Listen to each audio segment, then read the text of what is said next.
Well, this evening we're going to have a little adventure in symbolism. In an effort to try to clarify a point that many books could be written about.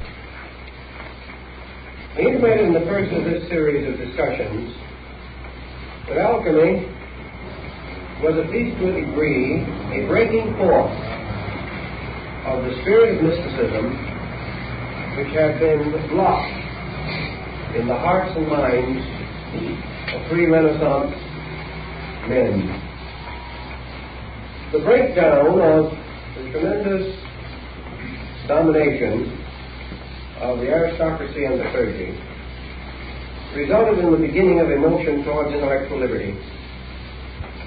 And in the transition period, we had about 2 centuries in which mystical movements developed and expanded in an astonishing manner.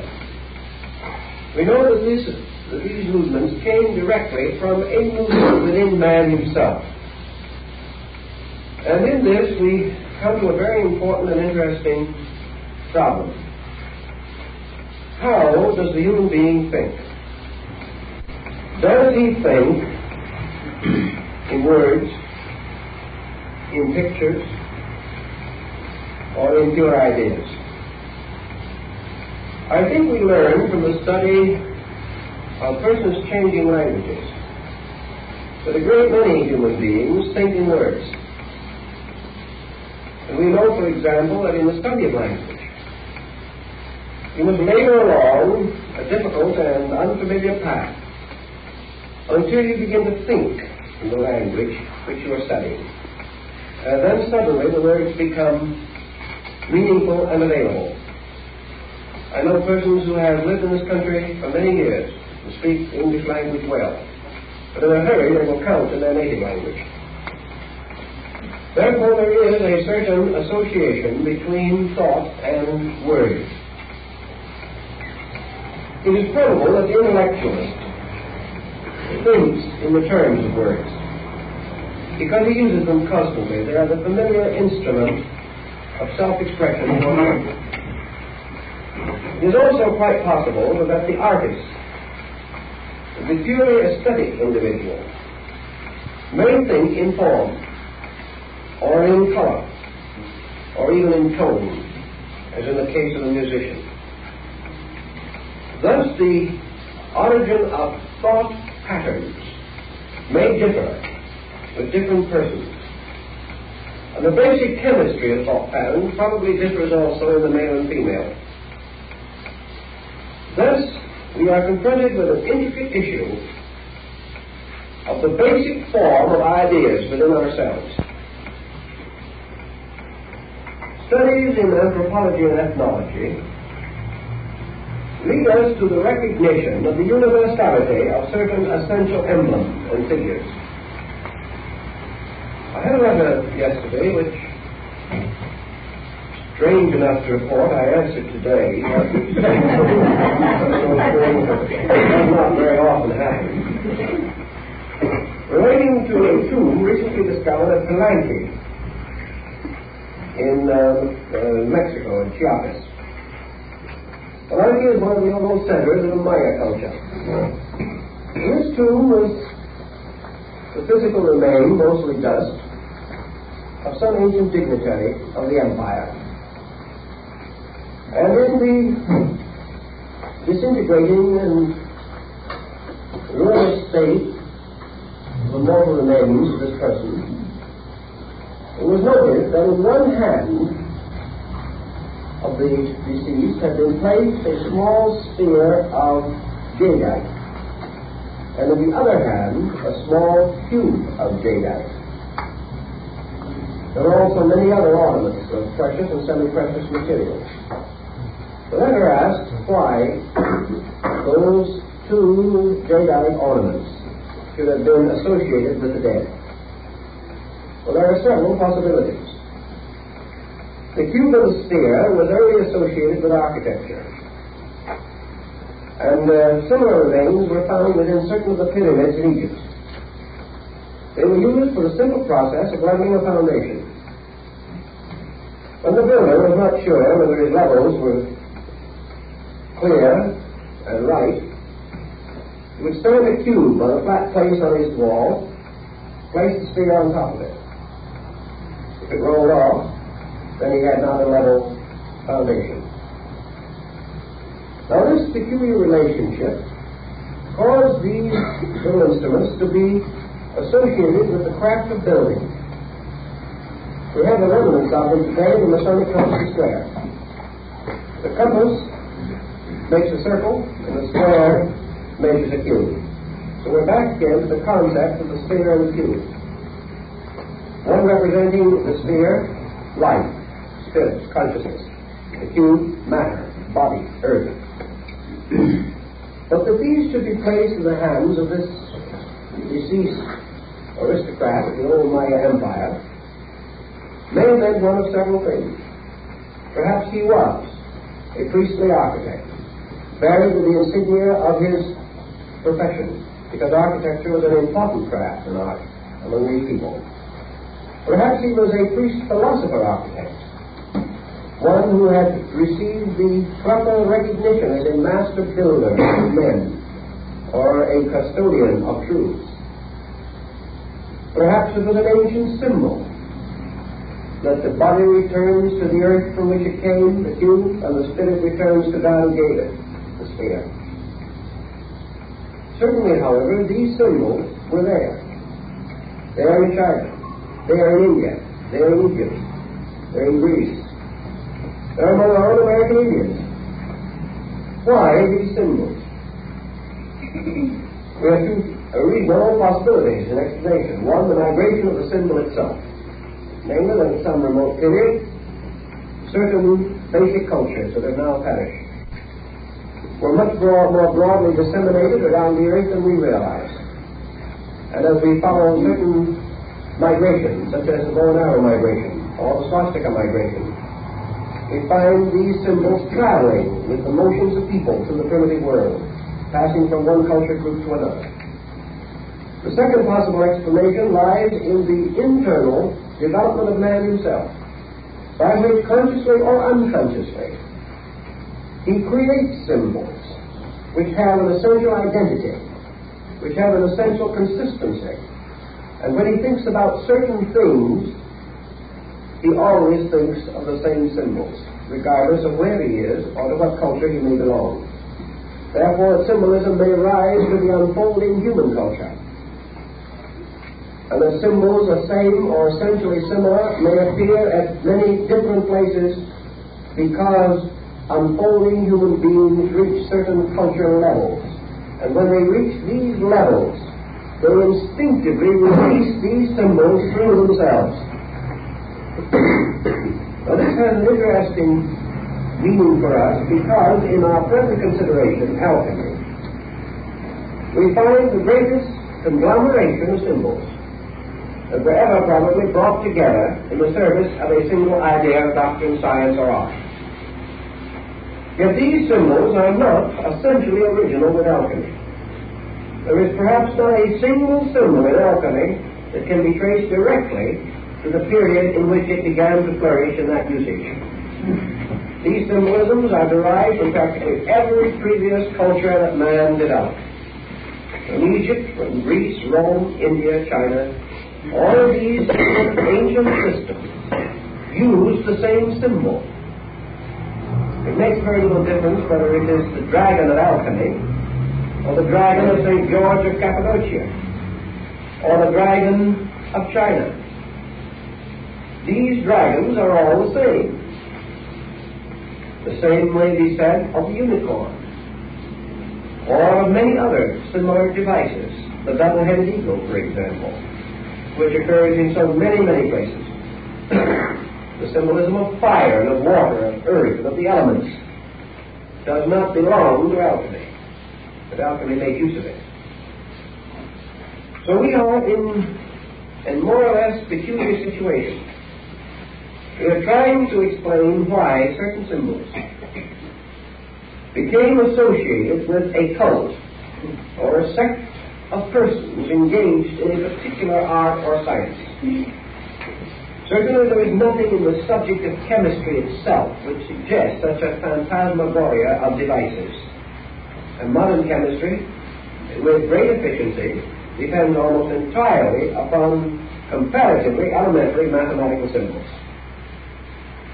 Yet in this day it was different. In the 16th and 17th centuries, we have some of the most magnificent manuscripts ever illuminated by the human hand. Not of the quality of the great works of art which preceded them, but of a fantastic imagery which gives them a dynamic significance and importance, causes them to be one of the most valuable and prized group of manuscript materials. Why? Let us assume for a moment what we must assume at this time, that alchemy was, as its name implies, a divine kind of chemistry. Man had hit upon a truth which he had long held with veneration, but had never explored. And that truth was that each art and science is dependent upon a great pattern of universal laws for its validity. These laws are infinitely repetitive in nature. Da Vinci in his aesthetic canon shows how the body is composed of an infinite repetition of certain basic forms. Knowledge is composed of an infinite repetition of basic patterns on various levels. Alchemy devised the belief, or developed the belief, that the laws governing chemistry were identical with the laws governing every other phenomena in nature. That to understand chemistry to its very source was to understand creation. That creation and chemistry were intimately related. That man is a chemical formula and an alchemical mystery. That the human body is not only composed of chemical elements, but contains within itself a being composed of alchemical elements. What is true of the body on one level is true of the soul on another. And the entire economy of human life is a tremendous formula. A formula that may be traced under certain conditions. A science or an art is itself a kind of catalyzing agent. We know that Baron Emanuel Swedenborg was led to his own inner mystical and spiritistic experiences through the study of mathematics.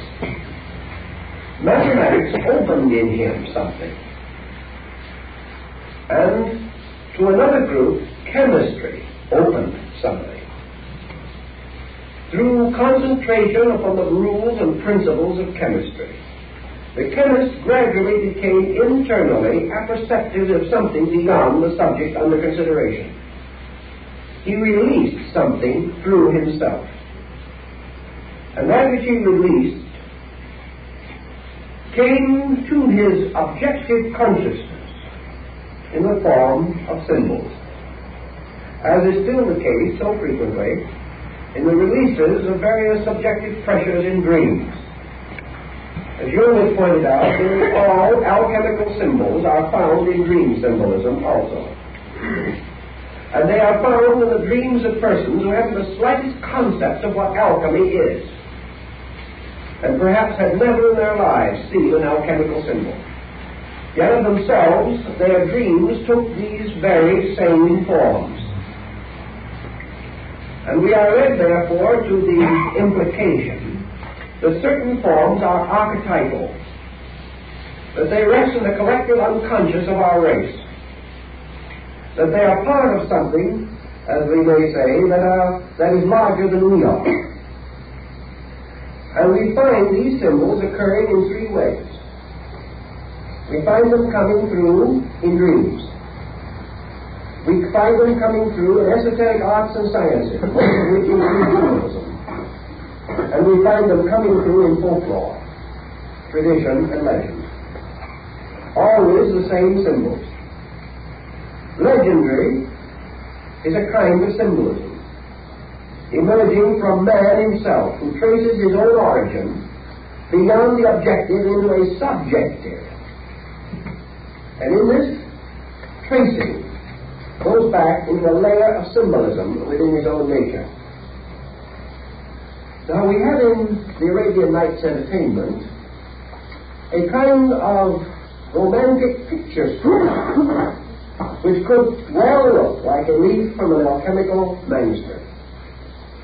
We have the legends of the age of chivalry, of the Greeks, of the Egyptians, of the Hindus, and the Chinese. The appearance of mysterious, fantastic creatures and beings. We also immediately fall upon one of the most common of all these symbols, and that is the hero. The mysterious being possessed of supernatural power, but not a god. Where would folklore be without the hero? Where would the story of the Aladdin's lamp be without Aladdin and the lamp? Where would the wanderings of Sinbad the sailor lead to without their mysterious complications? Or Homer's story of the wanderings of Odysseus? Always these hero legends involve transcendental powers, demons, saints, gods, godlings, and a hero with magic instruments, a shield of strength, a sword that sings, a thorn of invisibility.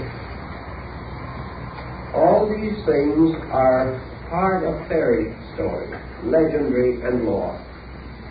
They are all diffused and diversified throughout the entire structure of human society. Now we may say, why did the alchemist hit upon this peculiar fantasy of symbolism? There is no doubt that the answer lies in the nature of his own mind and the times in which he lived.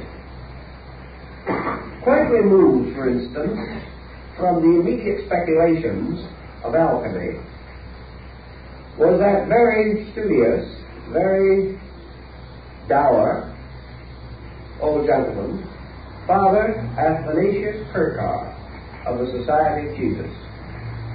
He was a typical example of a 17th century scholar.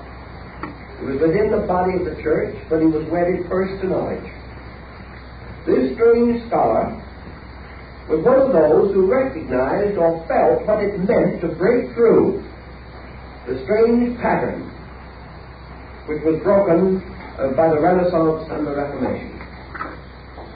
Kirchhoff immediately searched in every department and every bracket of culture for knowledge.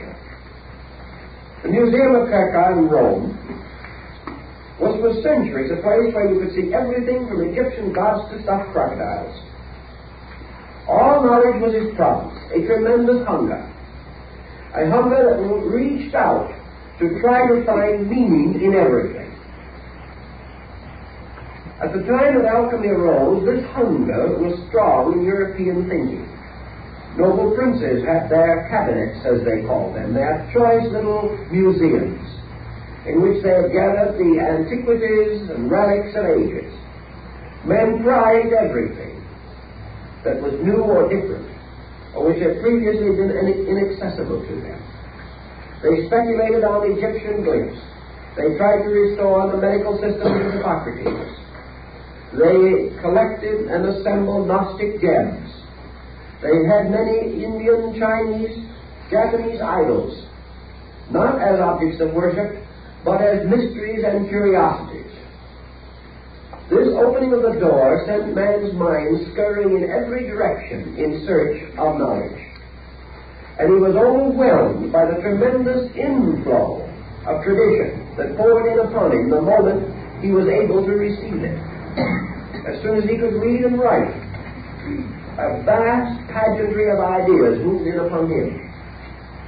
And alchemical symbolism levels off almost completely as being based upon the tradition available to 17th century man if he possessed the faculties and means of attaining it. Scholarship became a fetish. Learning became something that even the most superficial dilettante devoted his life to. There was a tremendous upsurge in the desire to know. And what was available to the man who saw? The ruin of the past.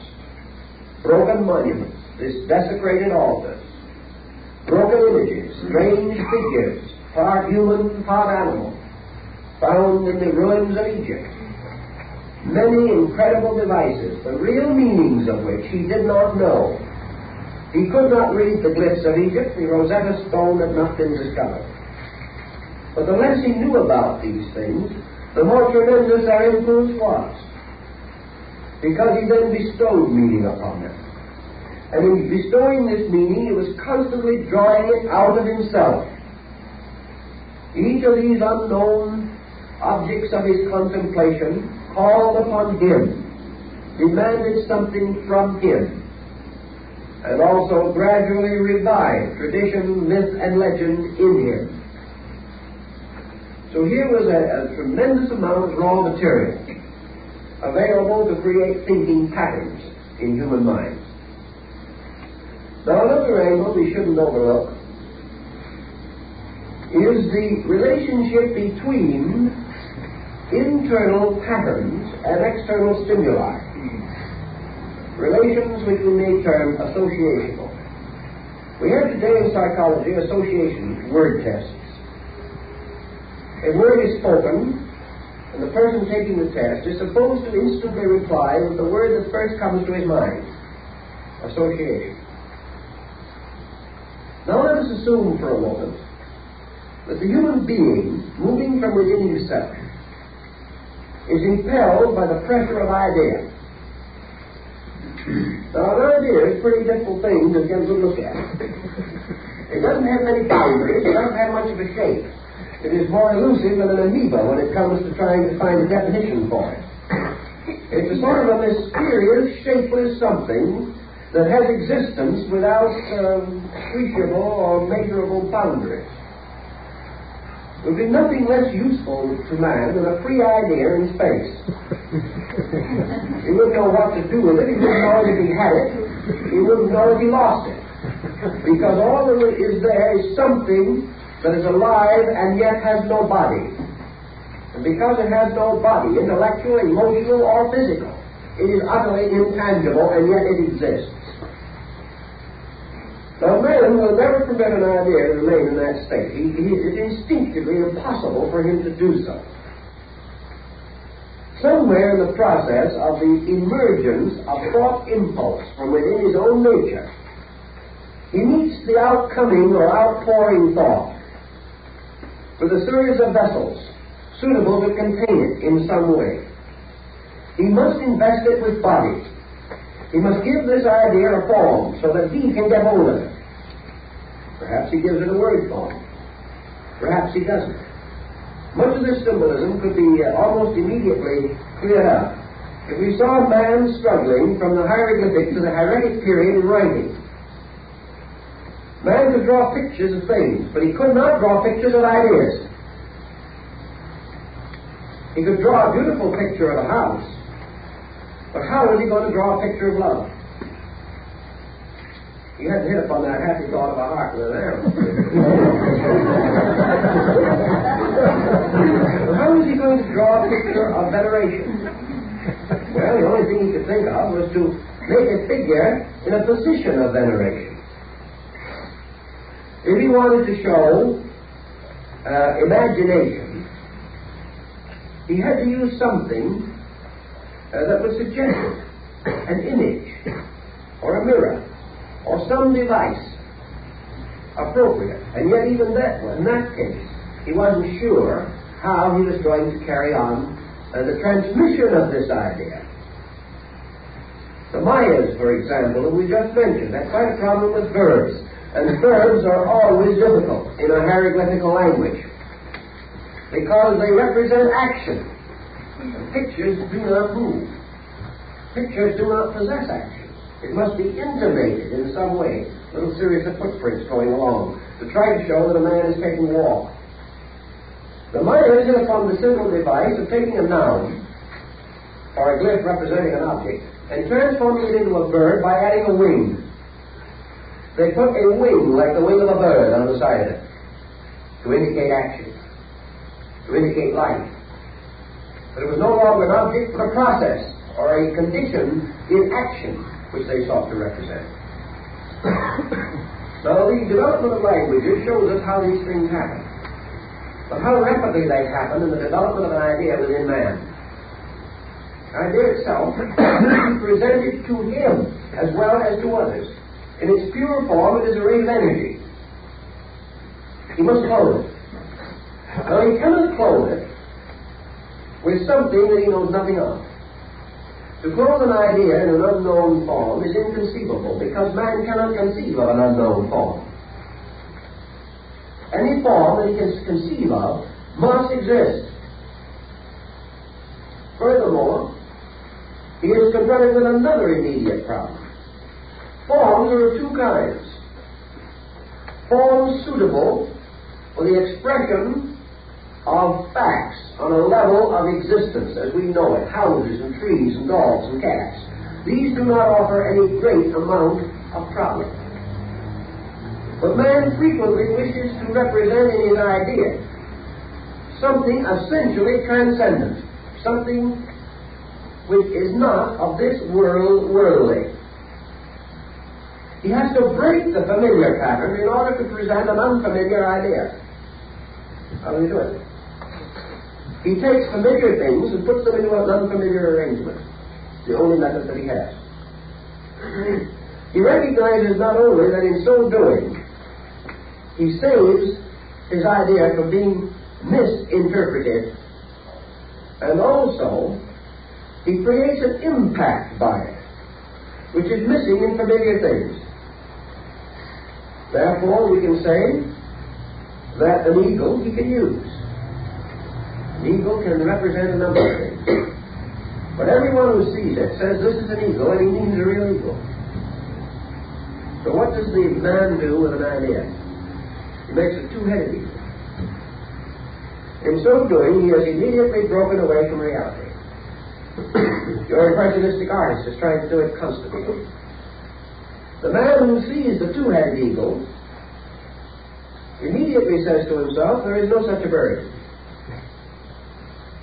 Therefore, this does not mean the bird. It means something else. It has to. So we break through realities of a literal nature and escape into the imagery of ideas. Now, every one of us growing up is in contact with the world around us. We are also under the pressure of the world within us.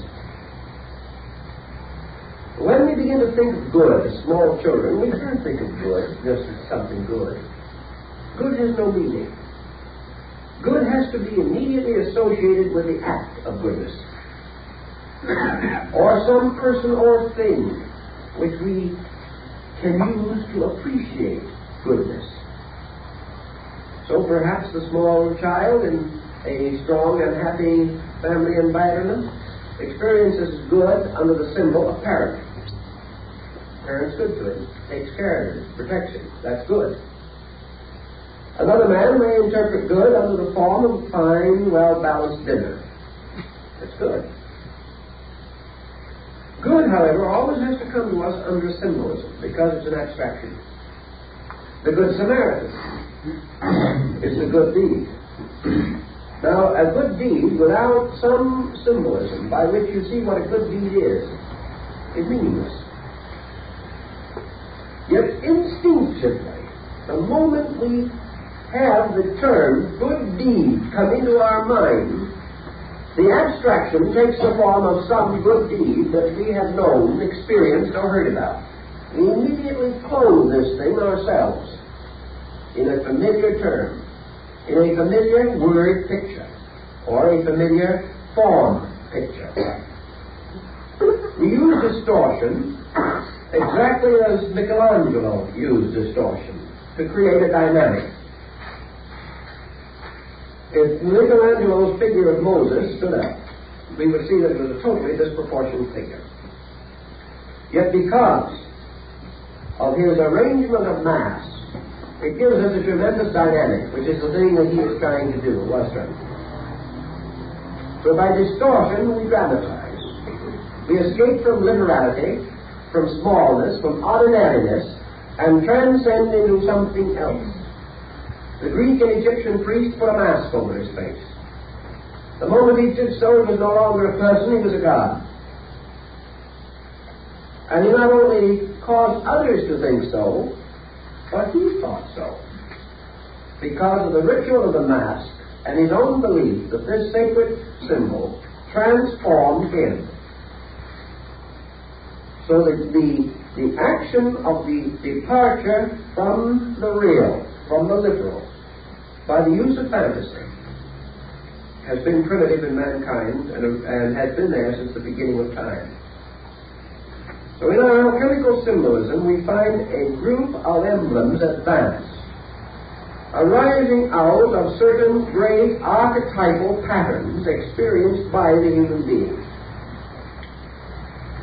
And he, in his own effort to experience things superior to material facts, began to clothe instincts, impulses, ideas, inspirations from within himself in certain forms. If he had clothed them in ordinary forms, they would have appeared ordinary. But he did not want them to appear ordinary, because these stories he was telling were not ordinary. And had he placed them in mathematical ciphers, which he well knew, he would then have been on the level of chemistry itself, which is not what he wanted to do. He wanted to tell you of chemistry as an experience of consciousness, and not as a series of scientific formulas. He was working for a consciousness dimension. Just as Michelangelo wished to convey the terrific impact of the great Mosaic lawgiver in his Moses. He wasn't trying to be a master of anatomy, although he had to be a master of anatomy to do what he did. He wanted to create something that was unworldly and had a dynamic strength beyond that of man. Therefore, he fashioned it in a way that instinctively related into the experience of the person seeing it this unreality, that is, the lack or absence of complete physical integration, something beyond physical things. So in his day, he did not have a great deal to work with. The alchemists, like Michelangelo, had the human body. Like certain of the great religious mystics, he had the scriptures. He used them. Like certain great artists, he had the entire art pageantry of a dozen nations. He made use of all of these things. But primarily his purpose was to tell us from the beginning that he was transforming formulas into living patterns, clothing them in symbolism which broke reality, broke objective reality in the sense of the everyday, the mediocre, the commonplace, the familiar. Familiar symbols for familiar ideas. But for an idea that cannot become familiar, which is strange to us, an unfamiliar symbol, or one that breaks the common patterns of things. The Egyptians were masters of it, and a large part of alchemical symbolism is based upon the hieroglyphics of Apollos Neos, one of the last of the old Egyptian hieroglyphic compilers who left records of these old glyphs and symbols.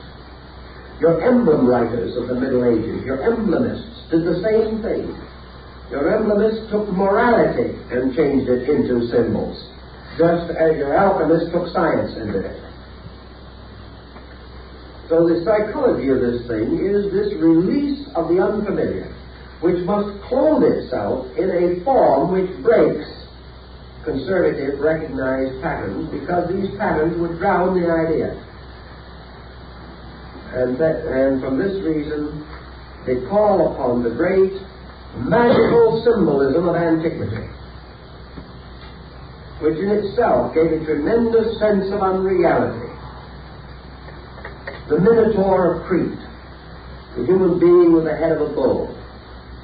There is an impact there. We know it cannot mean a physical, factual thing. It breaks the familiar. So does the dragon of Andromeda. It breaks the pattern. We are away from worldliness. We are in a different kind of a universe of fantasy, a universe of fairy tale and folklore, an inner universe, a universe of subjective things, where the consciousness forms and fashions ideas. In the same way we release them through dreams. Those dreams must not be factual completely. They must have an element of fantasy, because they represent internals rather than externals, and we can only symbolize them through that. Alchemy, then, is trying to tell us of the experience of chemistry, of what chemistry means to an individual who receives a total impression of it as an experience of consciousness. He experiences it as a dynamic, not as merely a science or an art. He experiences it as a transformation or a transmutation of his own existence. Here is your mystical dimension coming in, which is probably the most important dimension in the alchemical symbolism. Now, this is a sort of an elaborate preamble, but it is more or less necessary to set our pattern. Now, let's see what some of these symbols were. Some are familiar, some unfamiliar. But even the familiar ones mingle into an unfamiliar pattern. And unfamiliar ones become so well known to us that they seem like old friends before we get through. This symbolism derives itself from a basic authority. The authority of instinct, the authority of childhood, the authority of the primitive and direct impulses of man's own patterning procedure. So we might not be surprised to find in alchemy two symbols almost immediately appearing. One is the king and the other the queen. Now the king, of course, is an experience that every human being has had. The king is the boss on any level, in any way you want to look at it. The king is leadership, rulership. The king is law. The king is order. The king is power. And there isn't the most mild and apparently unambitious member of the proletariat who does not secretly in himself know that he is the king. Every man is a little king. He's modest about it sometimes, by choice, more often by necessity, but he's still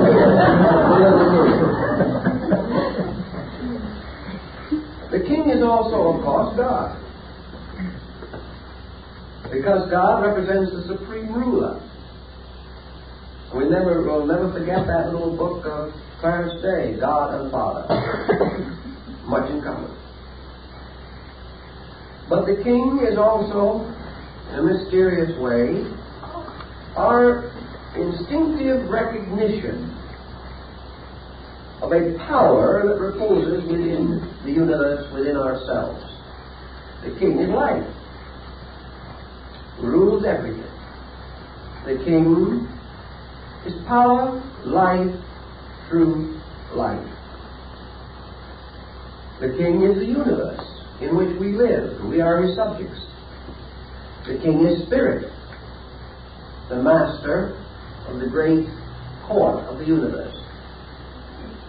The king is nearly always beyond and above and superior. The king is heaven in China.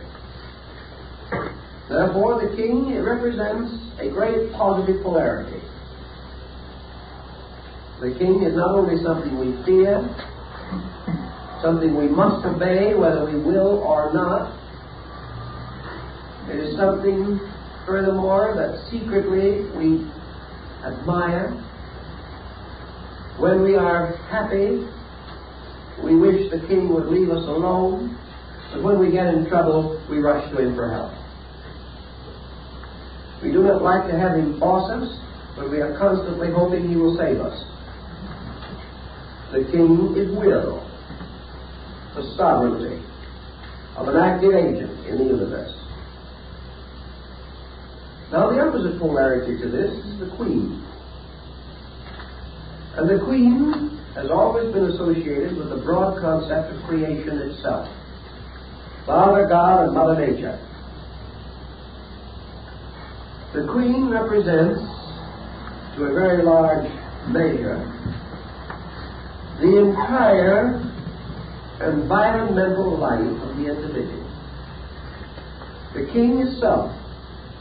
The queen is everything else. The queen is the universe which man, self, desires to possess.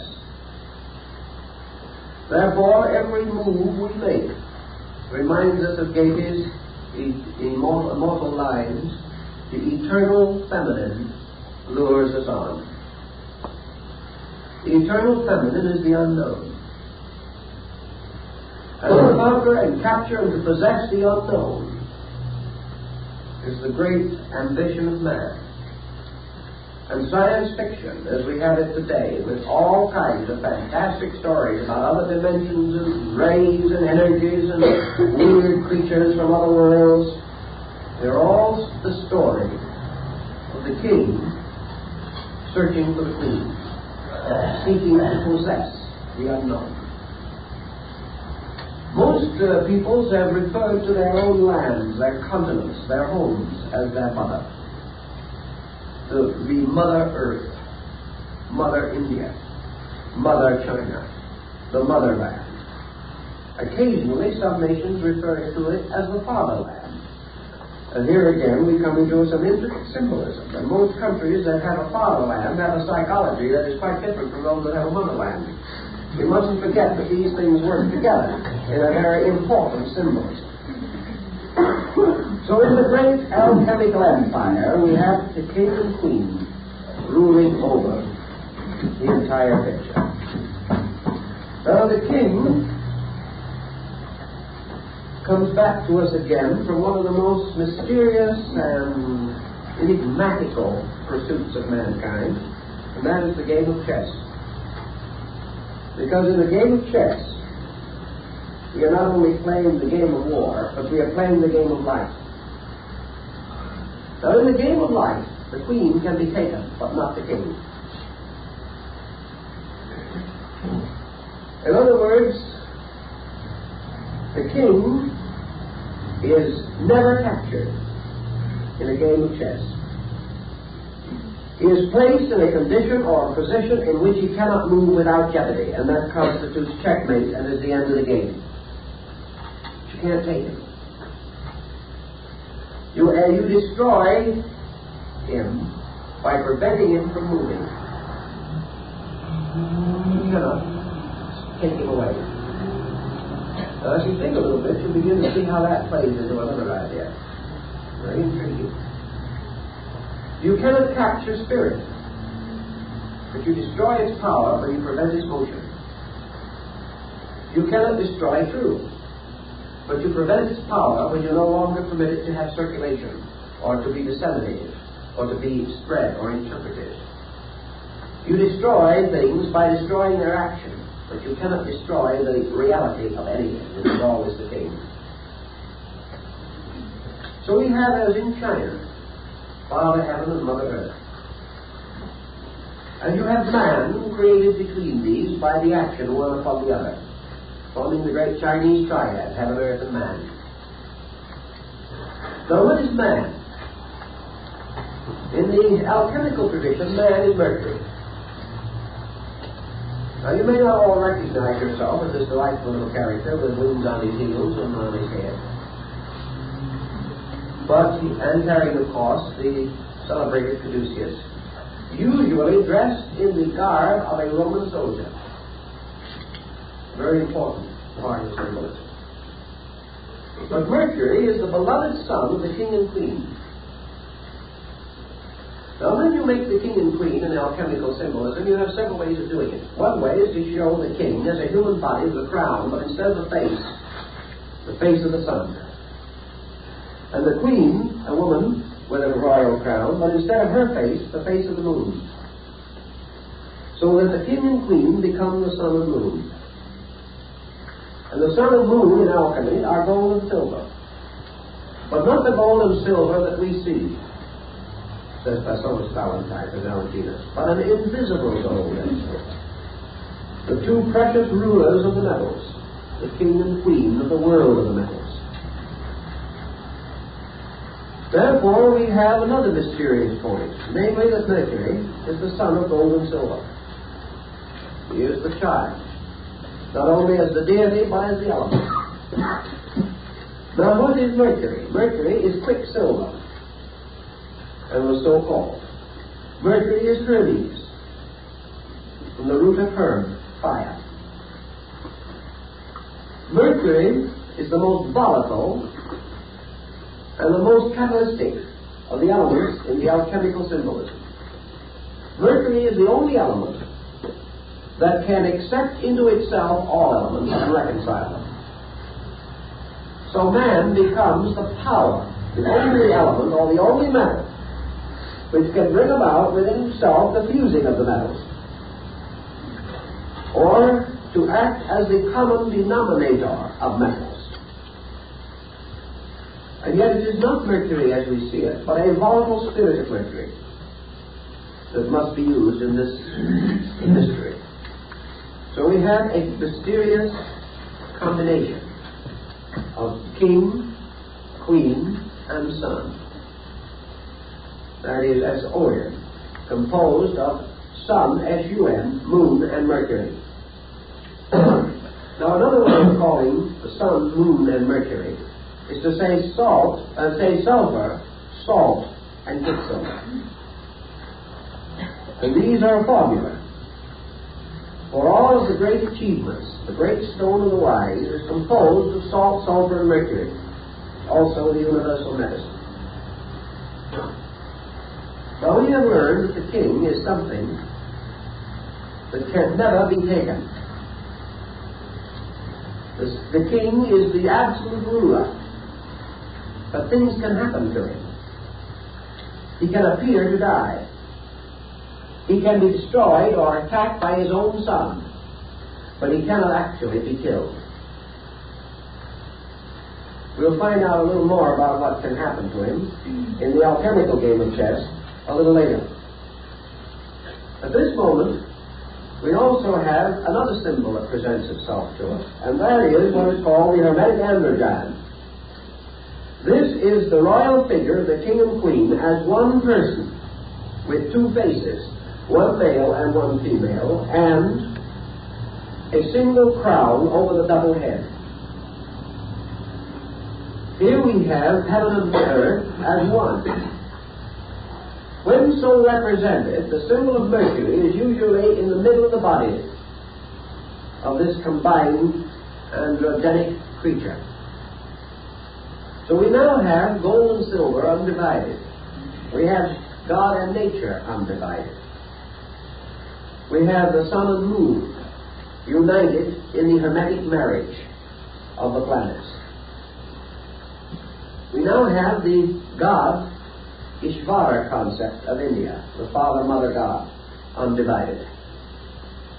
This actually represents the supreme representation of the king and queen, inasmuch as it represents the mystery of the great energy itself upon which all alchemical mutation depends. This mystery is called Azov. And Azov is the tremendous power residing in metals by which the transmutation can take place, or by which they can be changed, or by which their lives may be augmented. Seeing the king and queen now, then, as one being, heaven and earth, representing this as the solitary and inevitable unity of God itself. We have almost a symbol of the tetractys, or the basic triad of life: the king, the queen, and the child, the 47th proposition of Euclid. with a slightly different presentation. The next thing we have to realize is that the king, by what we know, represents spirit, and the queen represents matter, and Mercury represents soul. Spirit, body, soul. When spirit, body, and soul are brought together into a compound, that compound is called form. Matter is essentially shapeless. Spirit is essentially lifeless. But when Mercury imposes the archetype upon them, they become a form. Therefore, Mercury was called Hermes Trismegistus, the thrice greatest, the master of the three. And this mysterious power of Hermes is man. Man is Manus. Manus is mind. Mind is more, however, than the intellect that we know it, as we know it. So we will take a picture from one of the alchemical writings, and we will see Mercury carrying in one hand the sun, and in the other hand the moon. He is the juggler of the sun and moon, and it is so represented on a deck of tarot cards. He is the juggler. And Mercury, in this position, bears upon him, or associated with him, the 5 symbols of the planets, with himself in the middle. That is, the 5 planets other than the sun and moon known to the ancients. Sometimes Mercury is represented seated in a cave with 6 other figures around him, with planets symbols for heads. Mercury, as we go further into the symbolism, obviously represents one thing in man, and that is what we call the soul. The soul, which is the juggler of the sun and moon, and which is the ground of reconciliation between spirit and matter, which is the power to arbitrate the conflict of consciousness and form or body. Consciousness in body would die. Body in consciousness could not exist. But soul is the bridge. Soul is the mortar or the catalyst, the agent which is the moderator between extremes. All conscious energy moving into form moves through soul and is transformed. All bodily energy moving inward toward consciousness passes through soul and is again transformed. Soul is the modifier, the agent, by which all things are adapted to either their internal or external objectives. So we come again on a psychological level to the problem of the introvert and the extrovert. The extrovert represents consciousness moving through soul into body and into its manifestation outwardly. The introvert is energy moving inward from the objective parts of the consciousness through the soul to the subjective parts. But the soul has to occupy the middle distance because it represents the interpreter of all things. It represents the power which transforms all energies into useful, understandable, or acceptable forms. Therefore, the soul becomes a magician who carries a wand, the wand that is sometimes twisted with the serpent, the symbol of the Magus. The soul is therefore also the messenger of the gods, the Greek concept of Hermes, or the Roman Mercury. The messenger is the one who carries the will of the gods to the world. And therefore, in the alchemical symbolism, it was useful, necessary, or proper to represent him by the caduceus, which represented the cerebrospinal and autonomic nervous systems, which are the carriers or messengers of nerve energy. So consciousness controlling its body has Mercury, its sun, to represent it. The body, man's outer life, learning, studying, gaining wisdom and knowledge, seeking to enrich internals, must send this externally accumulated material into consciousness through the messenger, Mercury. And the messenger in this case is identical with the little squirrel that used to fly up and down or run up and down the Yggdrasil tree in the Odinic mysteries, carrying the scandals of men to the gods and the scandals of the gods to men. It is the messenger power, the communicator. Now, why is it that the alchemist felt that this Mercury was able to accept and interpret all metals, or must devour or eat up metals before it was possible to release the soul of the metal? The answer to the situation was very definite. The alchemist insisted that the metals, which represent on one level of thinking phenomena, or the forms of things as they appear to be, base matter, unpurified matter, can never be accepted into consciousness. They can never be used to build consciousness. Because before any of these objective things can be useful or necessary and vital to an internal subjective, they must be transformed. The base forms of these metals must die by being absorbed into Mercury. And after they have been absorbed and have been reduced to a completely impersonal state, only then does the soul use them to augment its own power. So in one alchemical symbolism we find Hermes or Mercury devouring the metals, eating them, just as John in Revelation ate the little book of knowledge. So the soul, devouring the metals experience, transforms them into soul power. And the soul power is, of course, the regenerated, reborn metals. Thus we can say what happens to us in life, what we call experience, is not important. It is our acceptance and understanding of that experience that is important. And so that experience passes through a transformation within our own soul life. It contributes nothing to our improvement. There are people that have things happen to them every day and never learn anything. It isn't what happens. It's the power of the soul to transform all external things that makes possible the adaptation of knowledge through internal enlightenment.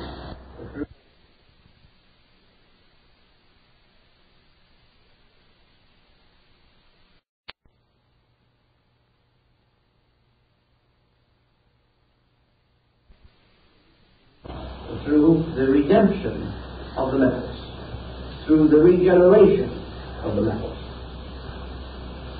Now the soul principle, as represented by Mercury, is not only the individual soul, but the world soul.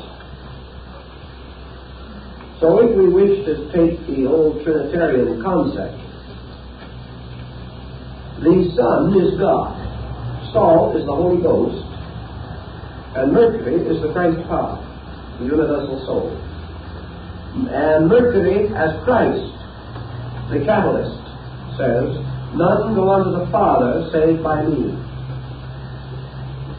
In other words, everything that ascends from a material to a spiritual state must pass through soul culture or soul power.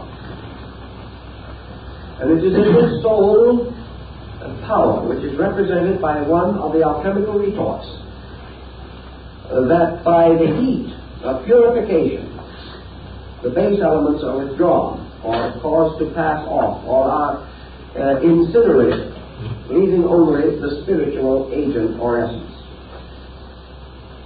Man, therefore, does not grow by what happens to him, but by what he does about what happens to him. And this calls upon the power of his own consciousness.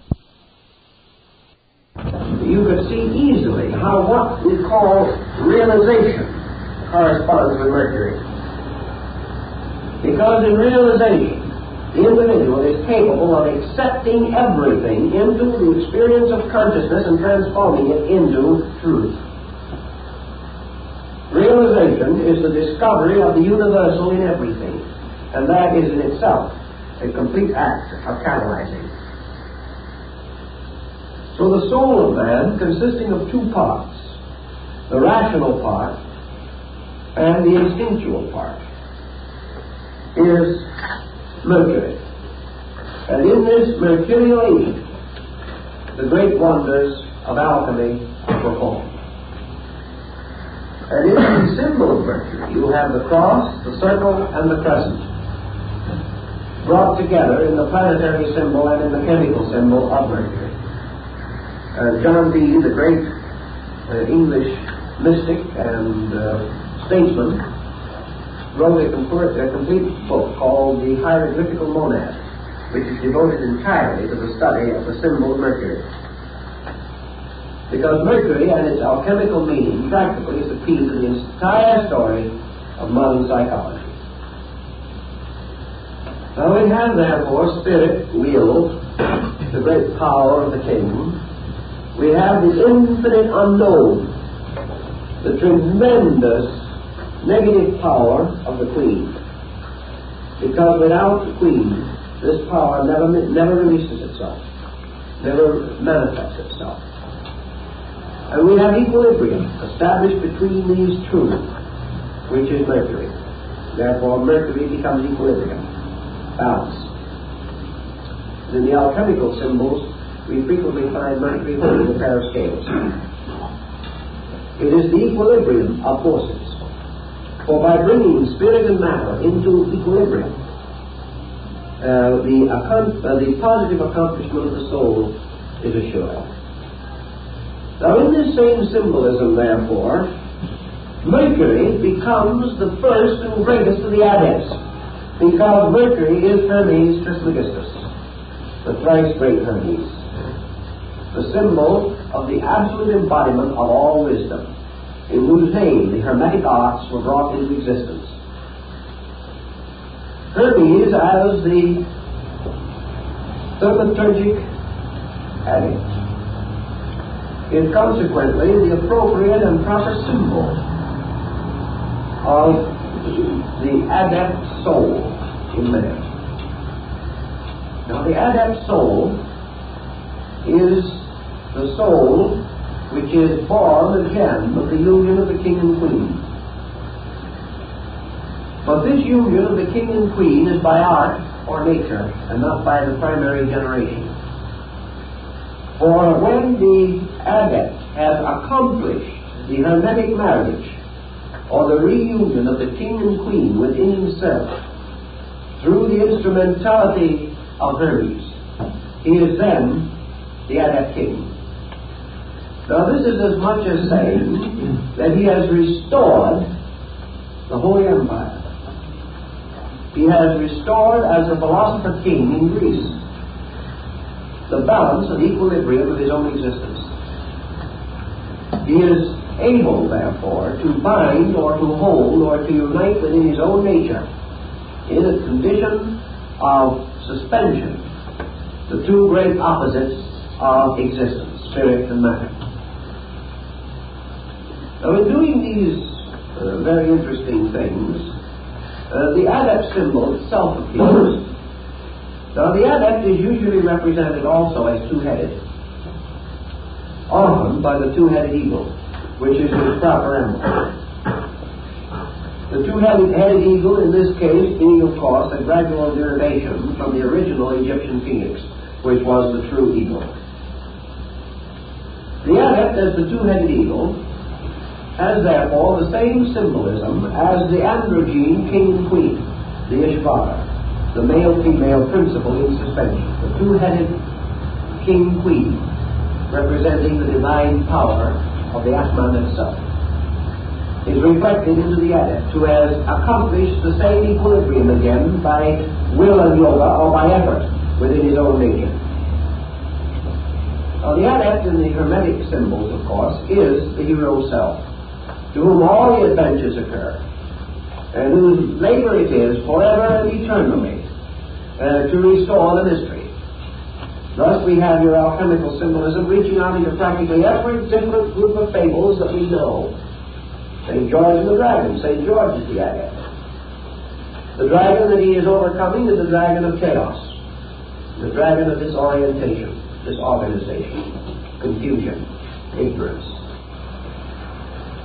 And your adept king, of course, is St. Dad the Sailor, performing his 12 mysterious voyages into the unknown and having great and wonderful adventures. The adept king is Hercules, performing the 12 labors.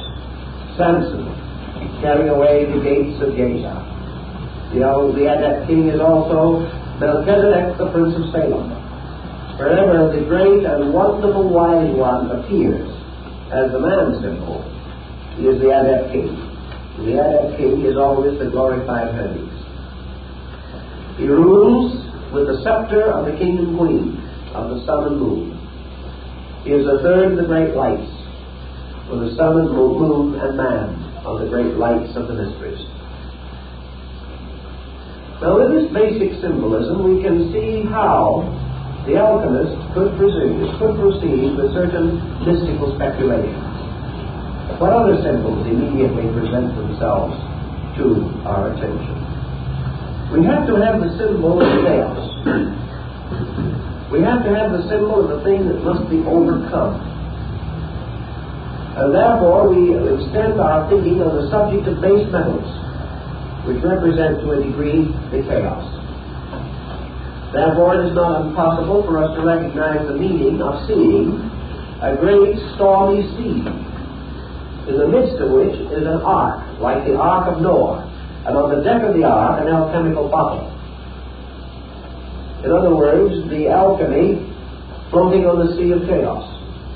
The Ark of Noah, which contains within itself all the germs of life for the replenishment of the earth, is an alchemical symbol, if you want to see it that way.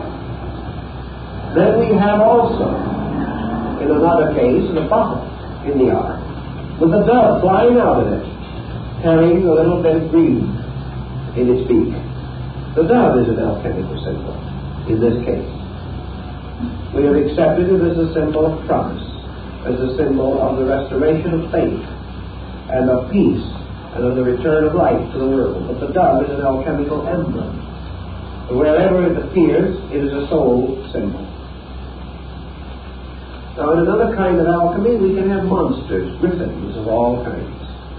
But your base substance, your purity, your corrupt material, from which all of these things are derived, must always represent crude matter, or its equivalent, crude, undeveloped consciousness within a living thing, this consciousness existing in a state of total ignorance. Now, if you will go back to the legends of the Trojan War, you will find the references to the ancient city of Ilium, which comes from the word Elis, meaning slime or mud, from which all things are supposed to have come forth in the beginning of life. Even science is inclined to take a little of that attitude in the generation of living things. But they came out of primordial ooze, mud, or the slime of a prehistoric world. Therefore, in alchemy, we have a monster, a strange lizard-like thing, not the salamander of fire, but a strange creature that lives in ooze and mud and corruption. A kind of a behemoth, a leviathan, that must be attacked by Murdoch and slain with the sword of light and will. Here we have also Fafnir in the Nordic mythology, sleeping and guarding the cave of the Nibelungen treasure. And his only remark is, "Let me sleep." The dragon of chaos. Then, as you watch this dragon of chaos, you see Mercury, or Merodach, or Tammuz, or whichever one of the deities you wish to think, Adonis, all of them, coming down with the sword, armed with light, bearing the shield of power, and slaying the dragon of chaos. Now, let's think just for a moment now of what this might possibly mean. Probably most of us have never taken a very careful examination of our own psychological interiors. we do not realize that in the majority of instances, each one of us has within us a substratum of negative psychic material, which is this elos, or slime. This slime, or corruption, within our own psychic life, which is forever breeding and sustaining and nourishing this dark monster, this monster of negation, which is the root of the negative impulses of all man's psychic activity. And so the individual, bringing the sword of light and striking into the dark mystery of his own subjective, slay the negative monster that lurks there, is Mercury performing one of his great alchemical labors, of which there are many. Though if the elos, or the slime, the corruption of things, is represented in this way, there is another very interesting symbolism that has to come into this particular purpose. And that is the symbol of death. In alchemy, the symbol of death is found in the bottles. We see the metals calcinated. We see things which, unless they die, cannot be born again. So that as the seed cannot live unless first it dies, so in alchemy, all liberation is death.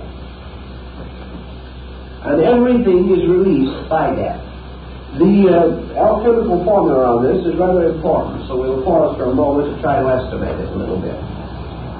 All things in a living state are locked. The consciousness within a form is locked by that form completely. It can never break through that form without first reducing the form. Alchemy does not assume that it is possible for a structure containing a compound of ignorance and wisdom, that is, pure and base metal, can be taken at any particular point and immediately advance to a superior state. Everything that seeks to grow by alchemy must first die. Because while it is in a state of generation, its parts are inseparable and cannot be divided. During life, consciousness and body cannot be divided. By death only are they divided. So alchemy says that only by the phenomenon of death can the metals be divided from their base and their subtle parts. Now this doesn't mean, the alchemist certainly did not mean, that an individual who wishes to separate his baser and better parts must go out and shoot himself. They did not mean that in any sense of the word.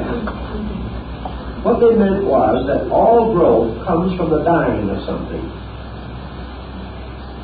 Or you could have a new idea and old one has to die. You cannot accept an idea if you are satisfied with the one you have. If you want to grow, you've got to give up something. If you want to proceed, the past must die. If you want to be more than you are, something that is less must perish along the way. You cannot start upon this great search bound and locked within the structure of your own opinion.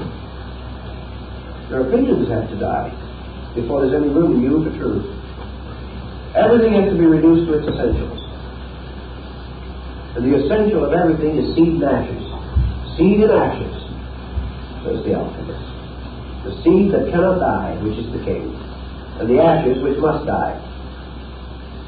So everything must be reduced by putrefaction, by the disintegration of its parts to essential material. For, says the alchemist, all of the metals in their essential nature will combine to form the stone or the medicine. But once the metals have bodies, they can never combine. So material gold, material silver, material copper will never combine. The only way you can combine them is through the agent of mercury, which destroys their bodies and releases their principles. Or, as the alchemist would like to put it more correctly, if you take these spirits out of bodies, the spirits will unite but the bodies cannot. So the same of man. The essential life principles of all creatures are compatible, but their personalities and their vehicles of manifestation are not compatible. Thus, all things in their purity can be united, and all things in their impurity cannot be united. As the alchemist also says, at the beginning of things, all was one. At the end of things, all will be one. In the middle distance between beginning and end, there will be many. And while the state of many exists, this manyness can never be brought together. The only way in which many can become one again is to have the vehicles or bodies destroyed. The principles have always been one. But as long as these principles are locked within symbolic forms, these forms will never unite. They may come near together, but they can never perform the alchemy of fusing or becoming identical, or to lose themselves in a new substance. And here is again one of the great secrets of alchemy. The seven metals, or the seven substances, representing the testimonies of the seven senses and the seven powers of the soul, when they unite in the soul, they produce something entirely separate and different from themselves. And H2O does not represent H2 or O separately, but produces a new thing, differing in appearance and essential nature from its own parts. So in alchemy, when the seven metals are brought together, they do not produce a lump of seven metals. They produce a new being, completely different.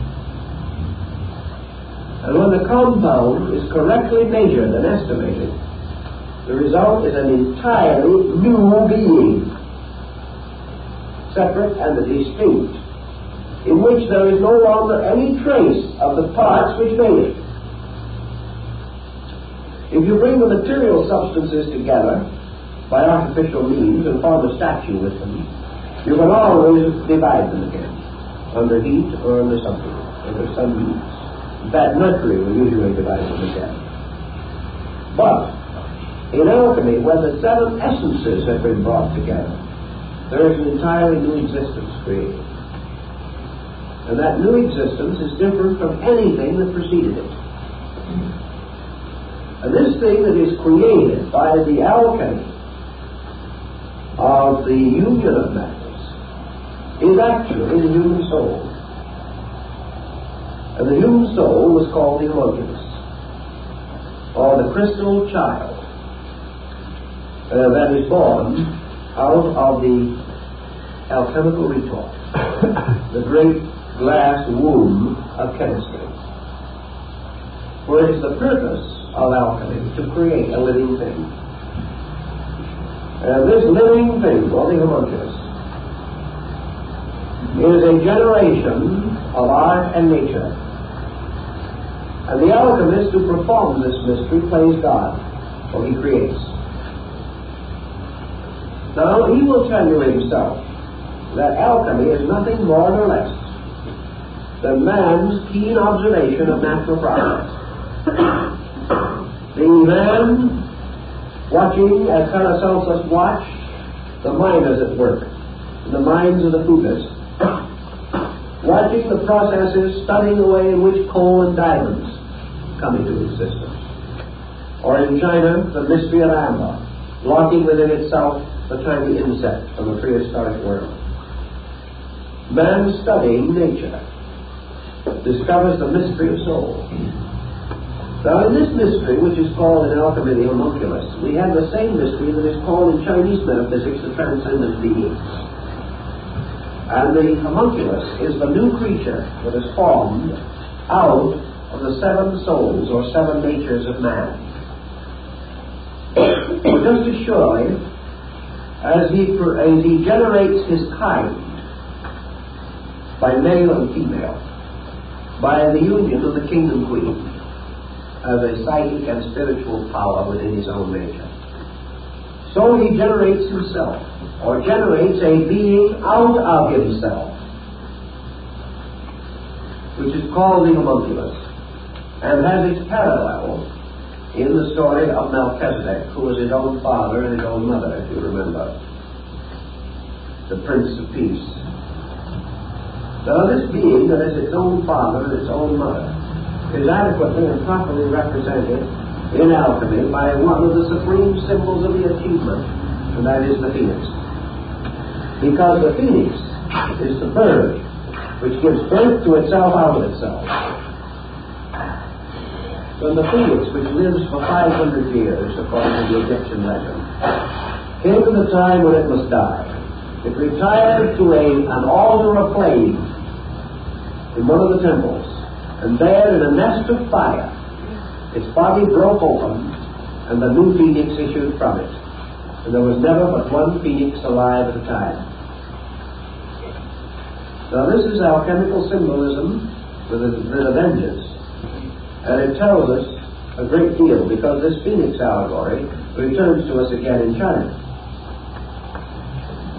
The phoenix, of course, is the self-generated being in which the seven powers of the metals, having been united by a process of generation, create within themselves an immortal being.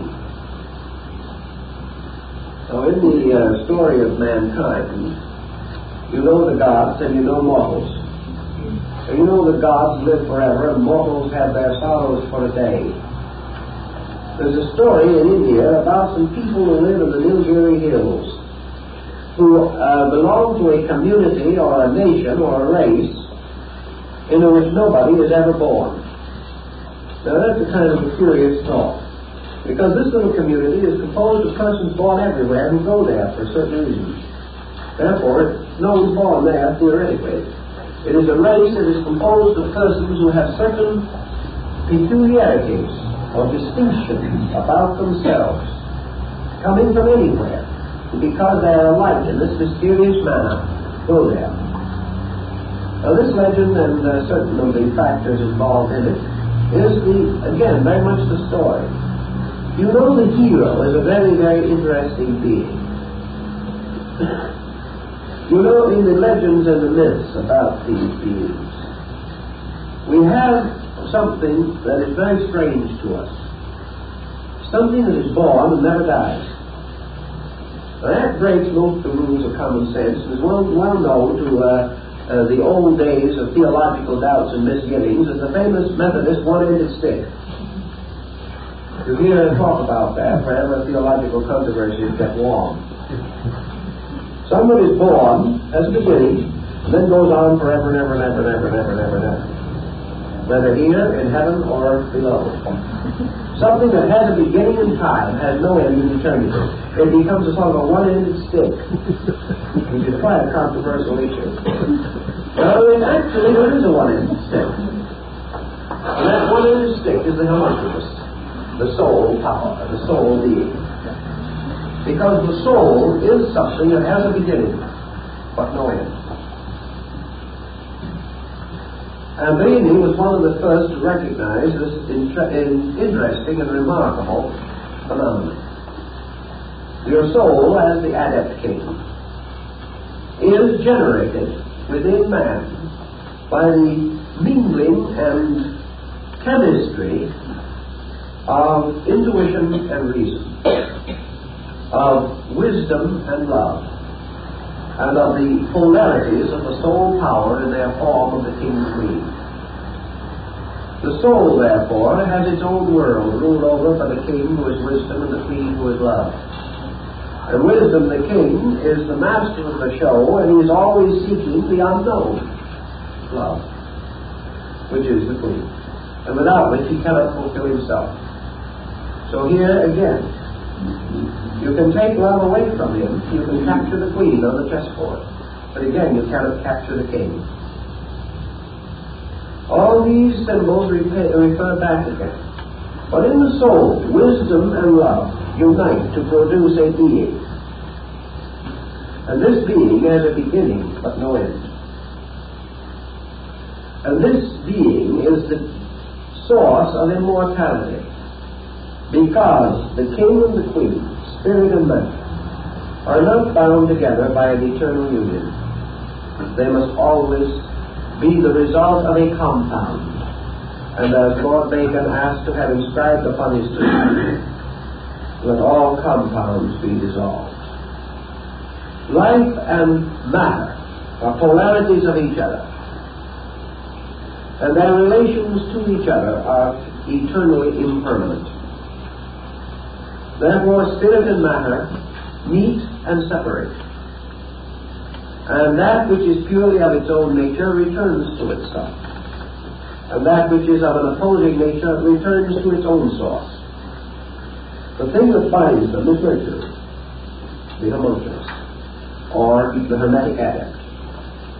And it is the adept then, or the adept self, the transcendent being of China, that creates its own immortality by binding its own seven souls together into one immortal being.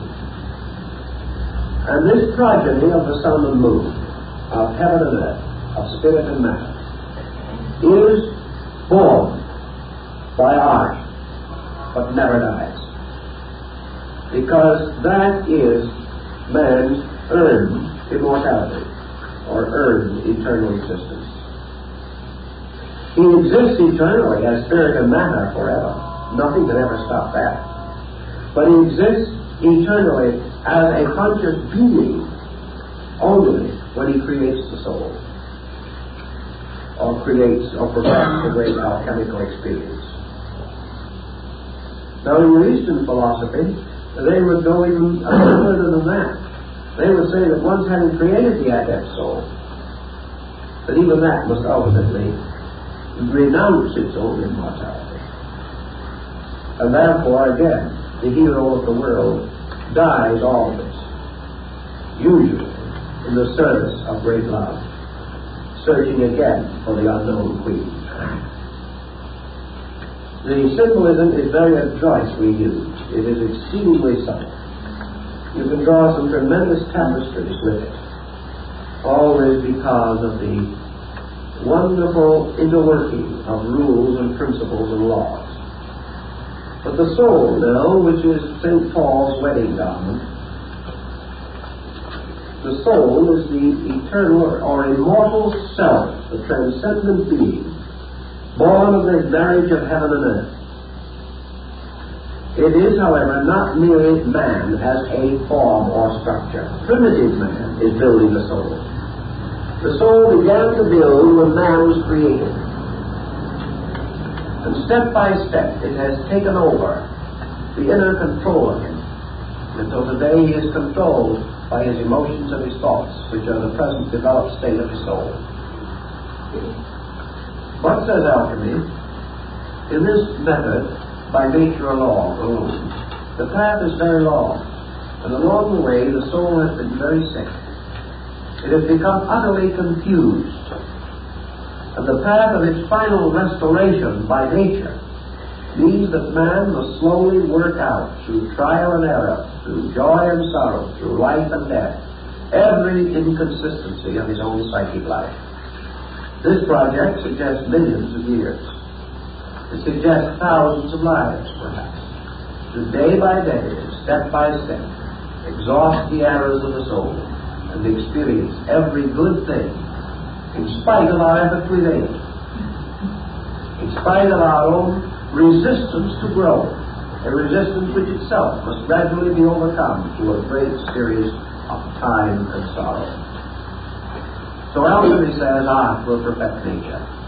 Man, becoming a priest in the great chemical laboratory of the universe, will cooperate voluntarily and will assist nature in the perfection of the soul. So it says to the individual, very much as Mercury, the Christos, the anointing oil, the symbol of the transmutation, says that if you would be the disciple of truth, be as a little child. Here is Mercury destroying the metals. Here is the sword breaking up the patterns. Here is the death of an old self. the death of an opinionation, which we have long called ourselves. The acceptance of the fact that we are ignorant when we think we are wise, which is the death of ego. And that's one of the most magnificent extinctions of all. One of the most difficult to attain. So here also stands a figure, the villain of the play, with the mortgage in one hand, the symbol of the ego, which in the alchemical art is always present as a kind of adversary, as a kind of power that seeks to destroy the work. So the destruction of the great work, of the great adept experiment by the ego comes into consideration. And the villain plays his role to try to prevent the consummation of the magnum opus. But the work of the creation of the seventh soul, or the soul of life, goes on in the alchemical mystery. In Ashmole's Theoptum Chemicum Britannicum, which is one of the great English collections of alchemical works, we have the horoscope of the great work, showing the moment in time of the birth of the adept king, his nativity properly calculated. Another book, equally interesting, has the original, true, and undoubtable horoscope of Adam. It is quite conceivable. Not because we have the slightest idea of when Adam was born, and never will, but Adamus is another name for the base metal and the base substances from which the metals are taken. So we find Adam appeared in the alchemical retort. We have Eve appearing in the alchemical retort. Adam is again the king, and Eve is the mystery, the eternal quest of the unknown. So in the alchemical rites also, we find the restoration of the Virgin Sophia from the Gnosis, and from the great systems of wisdom. And we have in the chemical marriage of Christian Rosenkreuz, the Virgin Lucifera, the mysterious soul counterpart of Lucifer. These are all alchemically used symbols.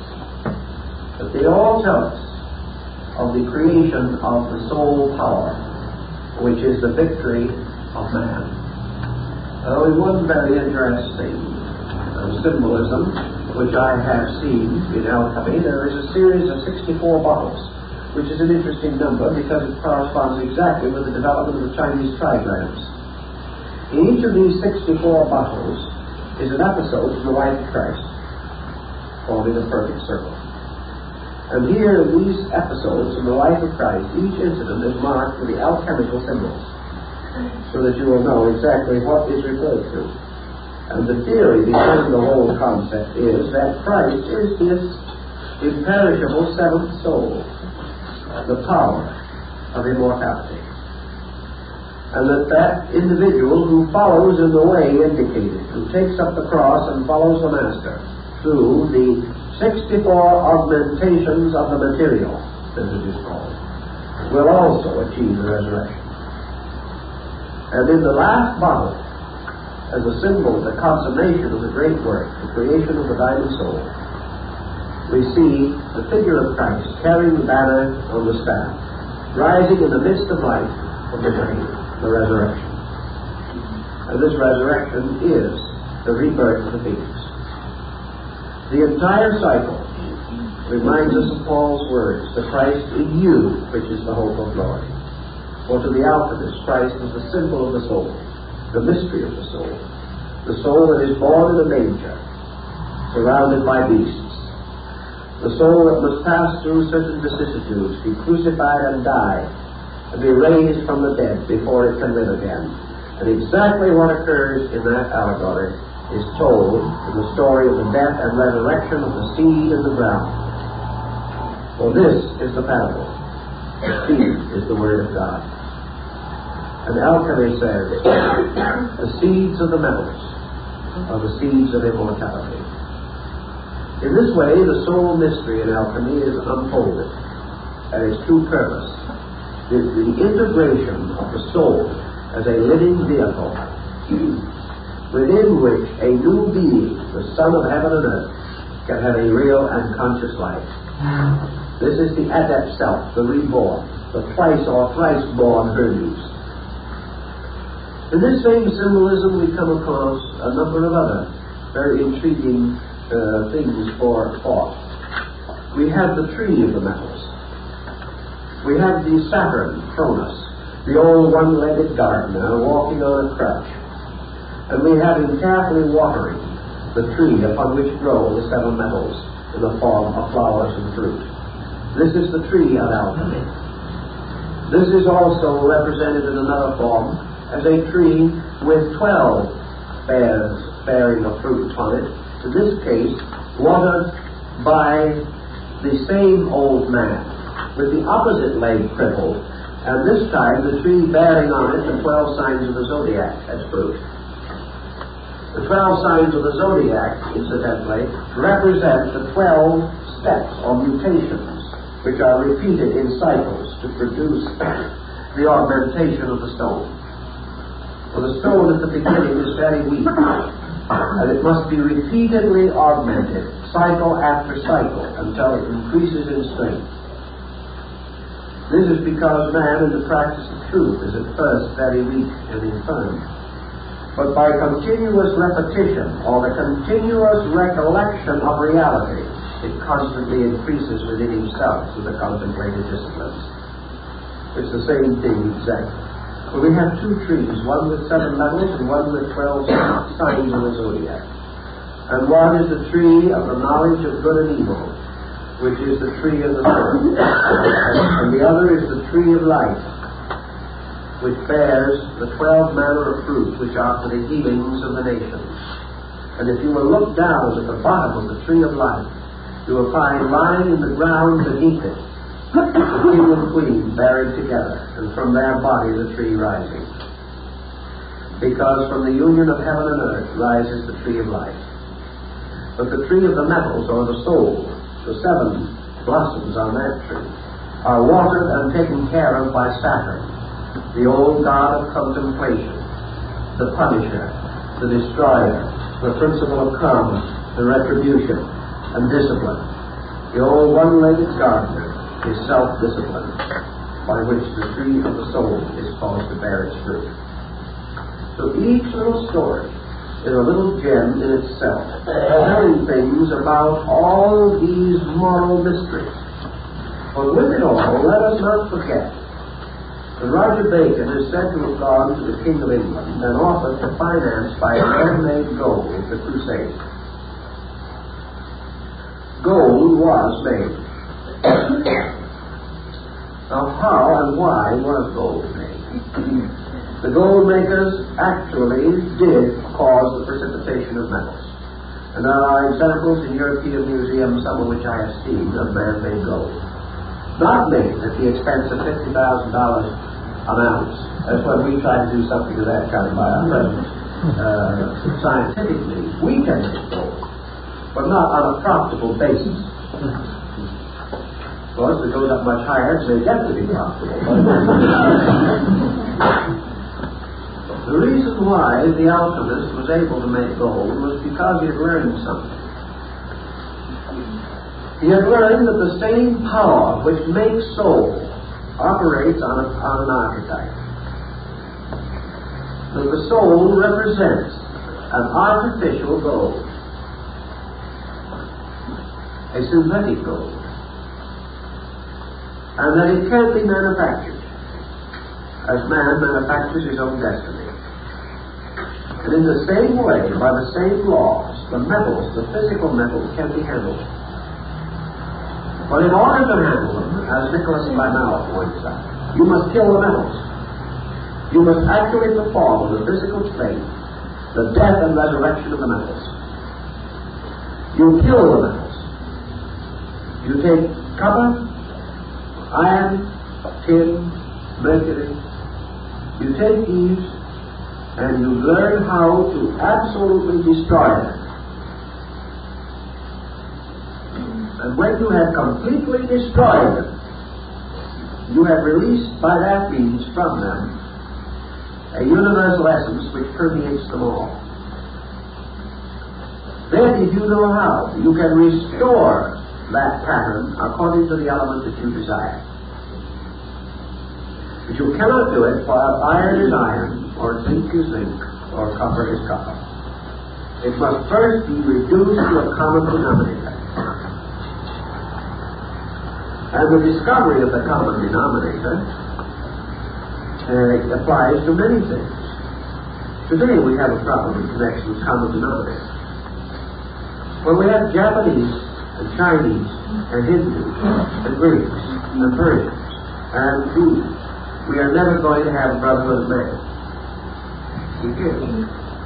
But we can only have that brotherhood of man when we destroy the differences and discover the reality. We have got to go back and down through and remove all these layers of separateness and find the unity, and then build upon it. We will have one people. That's the same principle exactly as the alchemical experiment. We cannot take things in their various degrees of development and synthesize them. You've got to reduce them to their basic principle. That's why you practically have to reduce the human being to extremity before you teach him anything.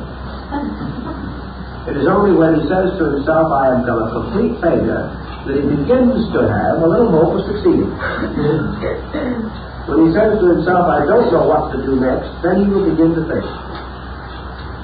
Because he has reduced himself to his basic element by rejecting and renouncing his own confusion and error. So in alchemy and in all departments, including chemistry itself, the reduction of these elements to their basic element makes possible their restoration in a new and important integration, or into a new chemical substance, which can be augmented then by cycles until its particular purpose is attained. Gold can be made. And it is no more ridiculous than saying soul can be made. And yet most people do not believe or realize that a soul can be made. They believe they have it. And it's something that is conferred upon it.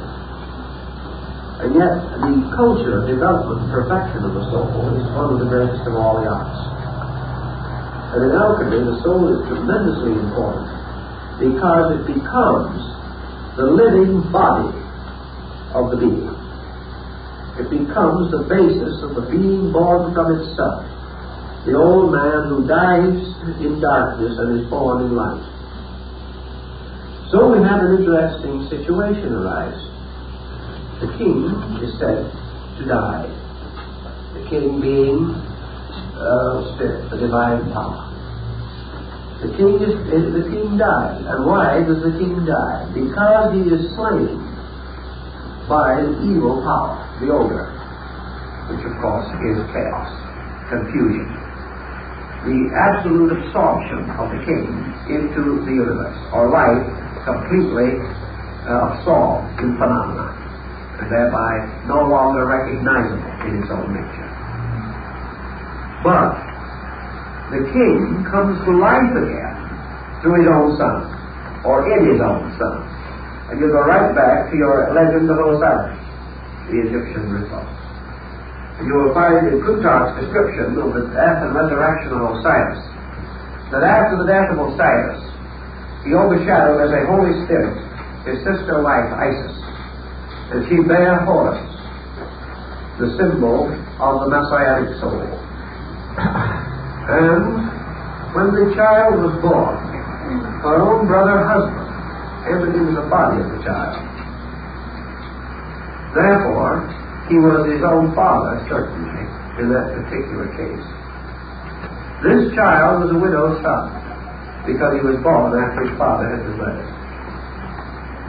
And this child, Horus, was not the son of his father only, but was his father by a mystery of transubstantiation. Therefore, Horus declares, or Christ says, whoever has seen me has seen the Father. For the Father is in me, and I am in the Father, and the Father and I are one. And that was held to be an implication that Jesus, as a human being, considered himself God, which was not the implication at all. But the soul, Mercury, becomes the embodiment of his own Father. And the divine power of heaven, his spirit, reborn through soul, becomes the new being, the new king of heaven and earth. And this new king is the perfected or enlightened or redeemed resurrected man, in whom all the mysteries of the universe have been perfected in the marriage of the metals, which are the parts or symbols of all the structures that go together to form the vehicle of the soul. This is again the famous garment of glory of the high priests of Israel. For each of the garments, the breastplate, the urim and thummim, and all the vestments represent the adornments and jewels of the soul. Here also is the ecclesia of the early Christian dispensation, the church. For if you remember that it is the church adorned as a bride who is united in eternal marriage to the Lamb. The church adorned as a bride is, of course, a symbol of man's assembly of parts, or the psychic nature with its reunion with God. So the symbolism goes on and on. And in alchemy we have a book which is called the Book Sealed with Seven Seals, which is based upon the Book of Revelation and unfolds all the mysteries of Revelation under the seals of the seven metals. We have all these emblems used constantly and inevitably to reveal one story, namely that man must create his own immortal soul by art.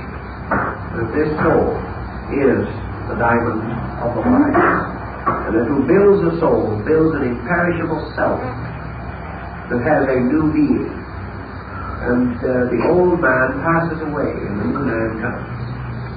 And in this new being, the adept self, man claims his immortality, because he can be separated into parts, and so he fuses these parts himself into the great psychic entity which is called the soul, which then becomes his real self, is born from him as a transcendent being, and gradually gains an existence apart from him. And there's the mysterious Magus, or the mysterious Rishi, the great wonder worker, the Mahatma. For the great soul is the reborn soul, made of the seven souls described in Egypt. And if you want to know the meaning of the elements and the metals, you will find that the seven elements of the soul used in alchemy are found in Egypt, where they form part of one section of the Book of the Dead. But it is the combining of the seven souls that perish to form the one imperishable soul, which is the atomic soul, or the soul of the magician, the wonder worker, who becomes his own father, who is reborn through his own son, who becomes the symbol of the true Hermes, the adept king. And in him, all that was and is and ever shall be is resurrected. And he is then the beloved son, and he is the prodigal son who has returned to his father's house. All these symbols tie together in one terrific pattern. Next week we'll do some more with them, but I'm afraid if we do much more tonight, you'll never get all these